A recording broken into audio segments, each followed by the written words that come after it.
I'm Dan Johnson talking with Dennis Carley about the Aerolite 103. I've all along been fascinated by this airplane because it meets 103 easily, it flies nicely, it has all the right bits and pieces on it. When did you really get involved with the Aerolite, and how's that going? It's going really well. We bought the company, the design rights, all the tooling, all the materials back in 2012. Started producing airplanes in 2013, and it has far exceeded even our best expectation. You are running near capacity, you told me earlier. Yeah, we are definitely running at capacity. We've got myself and 4 other employees, and we are doing it full speed ahead every day, and it's all we can do to meet the demand. So there are people that say, Part 103 airplanes, first of all, there's not a fixed wing one that can meet the actual numbers. That's wrong, folks. Don't believe that. Here's one that does. You can make it way too much, of course. You can do that with any airplane, but it's easily possible to make Part 103 with this aircraft, right? Oh, absolutely. This one, as you see it sitting here, is about 15 pounds under the weight limit. There's a segment out there, as you know, Dan, that it's a home builder, and he's built something else in the past, and he enjoys building, enjoys tinkering with the airplanes. Sometimes we have customers that will literally build airplanes. You know, we've sold Challengers and Quicksilvers, and customers have built those airplanes. They'll fly them for 10 hours, and the next thing you know, you see it's for sale so they can finance the next kit that they want to build. They really enjoyed the building process of They got a hunger for the project itself. Yep, so yep. Even though you'll do it for them and probably as well as anybody can do it at a very good price, they still just want to be hands-on with it. Is that it? Yep, some guys do. And then, of course, if they do build it themselves, they'll save a little bit of money over what it would cost if we supplied it as a ready-to-fly aircraft. So it really gives them the opportunity. If we've got a customer that wants to build because he wants to build, we have that kit available for him. If we've got somebody that wants to save themselves $1,000 or a couple $1,000s on the price, they can build it. And if we've got somebody that just doesn't want to wait for us to get it done, then they have the opportunity then to get it done themselves. I'm kind of guessing the last thing is maybe one of the driving factors too, beside that interest in projects, which is very real, and I understand that some people just have a pride of craftsmanship. Okay, so is the kit available? If I said, great, I'm a craftsman, I want to do all that stuff, can I get a kit today? You can place the order today. The kits we have, we built 20 airframes here the last round of construction that we did, and so we have about half of those designated as kits.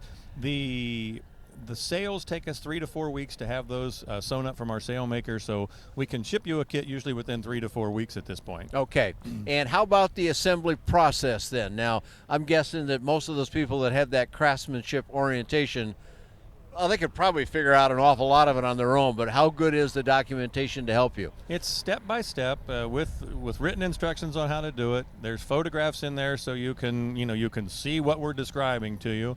The parts that are, a lot of this is done in jigs, so a lot of the construction of the difficult components, that's already done. You're basically assembling. So you're not having to build jigs. No. You're putting bolt A into hole B and like that. Absolutely, yeah.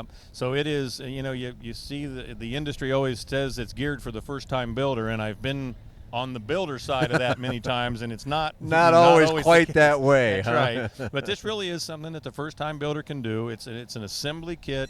They can get it together if they follow the instructions. It'll fly correctly, and they won't have any great difficulties.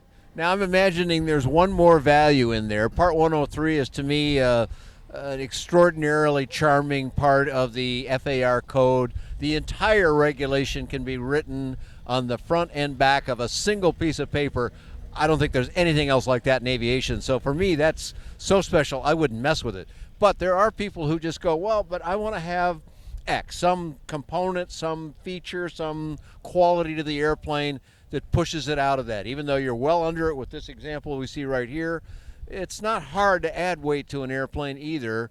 And if they go over a few pounds and they go, well, I don't care because I'll fly it as an experimental. Is that an argument that some people are bringing to you? Yeah, we have some folks that want to put bigger engines on, and bigger engines means heavier empty weight of the airplane, which would push it out of the Part 103 category. So if they want to do that, they can build it in the configuration they want, and if it's above that, then they can certificate it as amateur build experimental.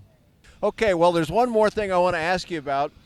In the airplane, I've only ever seen it on wheels, but recently I came across a picture of one of these things on floats. Yeah. Is that a real thing? Oh yeah, that's a real thing, and we've got a couple planes at our shop right now that are going on to 14-foot amphibious puddle jumper floats. We may have one of those up with us at Oshkosh this year, depending on how far along we get with it. Okay. I do want to bring people's attention to the fact that you're located at the DeLand Airport. It has always been an airport where all aviation activity has been welcomed, and everybody plays well together. There's, powered paragliders on up to jet traffic, and everybody gets along well. It's a very, very good airport, not only to fly in and out of, but also to do business at. And if you want to fall out of an airplane, they're pretty good at that too, huh? That's right. That's right. No disrespect to skydivers. That's a cool activity, and there is a lot of it going on there. In fact, your airport manager, John Ife, describes it as the world's capital of skydiving parachuting. Yep.